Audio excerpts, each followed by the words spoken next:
Dans cet exercice, le numéro 211, donc il s'agit d'un CCP mineur en 2017, on s'intéresse à deux variables aléatoires définies sur le même espace, et on suppose que x est une loi de Poisson, et sachant x égale n, y est une loi binomiale. Donc il s'agit ici d'une situation où y est une loi binomiale conditionnée par n Poisson, c'est comme ça qu'on appelle ça. Sachant x égale n, y est une loi binomiale, on parle de loi binomiale conditionnée par n Poisson. Donc on vous demande dans un premier temps de déterminer la loi conjointe du couple XY, puis la loi de Y, donc la loi qu'on peut appeler parfois marginale, une fois qu'on a donné la loi du couple. Donc pour donner la loi conjointe du couple, il faut d'abord donner x d'oméga, y d'oméga. Donc x d'oméga c'est n parce que c'est une loi de Poisson, donc pas de problème. Et après j'ai donné y d'oméga de manière un peu mathématisée on va dire, sachant que y d'oméga on pourrait dire directement que c'est n ici, en disant que c'est une binomiale, donc les valeurs sont entières, sont des entiers naturels. Et réciproquement, si on prend n'importe quel cas entier naturel, l'événement x égale k est possible. Et comme sachant x égale k, y c'est une loi binomiale de paramètres k et p, alors la valeur y égale k est possible aussi. Donc on montre comme ça l'autre inclusion, c'est-à-dire que n est inclus dans y d'oméga. Si on veut faire ça de manière plus mathématique, on peut écrire que sachant x égale n, y prend ses valeurs dans 0n. Alors attention ici, cette écriture-là, x égale n, ici, ça représente l'ensemble des éléments, enfin des résultats d'expérience petit oméga, pour lesquels x égale n, et donc on regarde les valeurs de y quand x égale n, c'est-à-dire sachant x égale n. Et ensuite, comme oméga c'est la réunion des x égale n, mais quand on calcule y d'oméga, c'est y de la réunion des x égale n, c'est donc la réunion des y de x égale n, donc c'est la réunion des 0n qui est égale à n.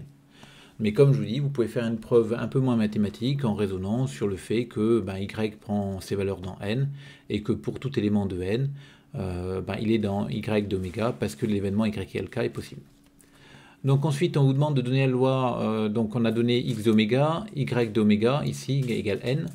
Et maintenant, on va donner la loi on va finir de donner la loi du couple en calculant p de x égale n inter y égale k. Donc on commence d'abord par donner la loi conditionnée. Donc sachant x égale n, on a dit que y suivait une loi binomiale.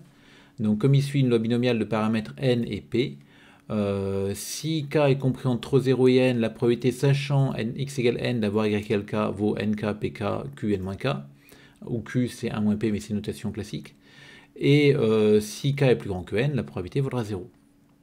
Et du coup, quand je veux calculer la loi la probabilité d'avoir x égale n inter y égale k, j'utilise la formule des probabilités composées qui me dit que c'est p de x égale n fois p sachant x égale n de y égale k. Et donc je remplace, p de x égale n vaut ça, et p sachant x égale n de y égale k vaut soit cette quantité en haut, soit 0, donc on obtient ce résultat ici.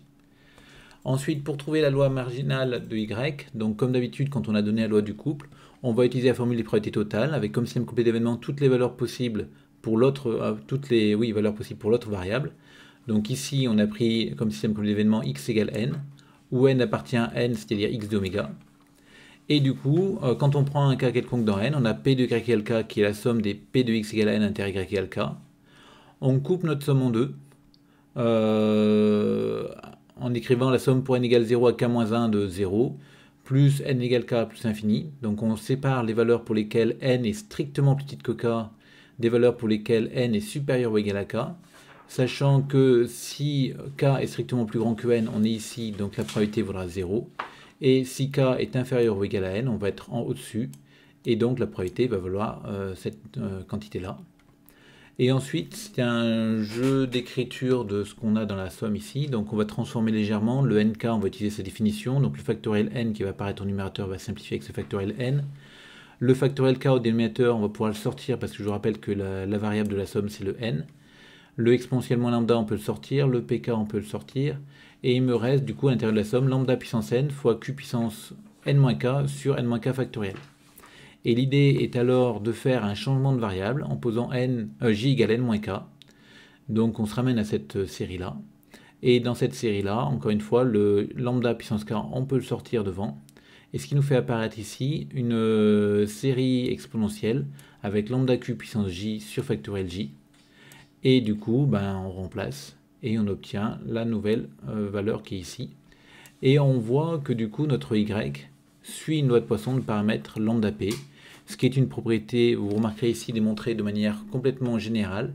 On a juste supposé qu'au départ, on avait x qui était une loi de Poisson, et que sachant x égale n, y suivait une loi binomiale de paramètres n et p, et vous remarquerez que ces deux paramètres ici, on les retrouve dans la loi de y, qui suit une Poisson de paramètres lambda p, donc le produit de ces paramètres-là.